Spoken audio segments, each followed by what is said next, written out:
Okay. So 8 years GST ఇది success అయినట్లు మనకు వార్తలు రావడం జరిగింది. ముఖ్యంగా ఏందంటే ఇలా స్టార్ట్ అయింది 2017. ఇదొక పరోక్ష పన్ను, ఐడిట్ ఇండైరెక్ట్ ట్యాక్స్.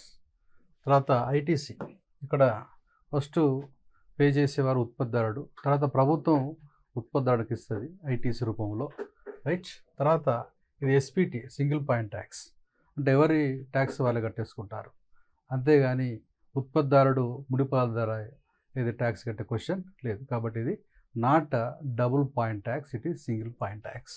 తర్వాత దాదాపు నెలకు 2 లక్షల కోట్ల రూపాయలు ఇవాళ ఆదాయం వస్తున్నది ప్రభుత్వానికి. కాబట్టి పన్ను ఆదాయం పెరిగిందనే విషయం మనం అర్థం చేసుకోవాలి. తర్వాత ఇది కౌన్సిల్ ద్వారా ఇది డిసైడ్ చేస్తారు కాబట్టి, సో ఇది ఫెడరల్, అంటే ఇలా కేంద్ర ప్రభుత్వము రాష్ట్ర ప్రభుత్వము కలిసి దీన్ని మేనేజ్ చేస్తున్న విషయం అర్థం చేసుకోవాలి. ఓకేనా. సో అదేవిధంగా సమాచారం కోసం, అవగాహన కోసం ఐజీఓటీ అంటారు, ఇంటిగ్రేటెడ్ గవర్నమెంట్ ఆన్లైన్ ట్రైనింగ్. దీనివల్ల అవగాహన కూడా కల్పించే కార్యక్రమం ఉంటుంది. తర్వాత ఇది చాలా మంచిది.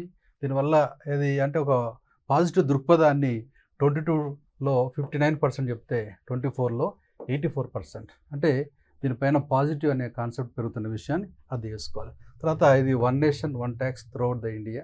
ఓకేనా. తర్వాత నెక్స్ట్ దీనివల్ల గూడ్స్ కూడా ఒక రాష్ట్రం రాష్ట్రానికి ఈజీగా ఇది ట్రాన్స్పోర్ట్ అయ్యే అవకాశం ఉంది. కాబట్టి వ్యాపారం కూడా పెరిగే అవకాశం ఉంటుంది. కాబట్టి స్పీడియర్ గూడ్స్ ట్రాన్స్పోర్ట్ వస్తుంది. తర్వాత ఈక్వల్ షేరింగ్ కేంద్ర రాష్ట్ర ప్రభుత్వాల మధ్య.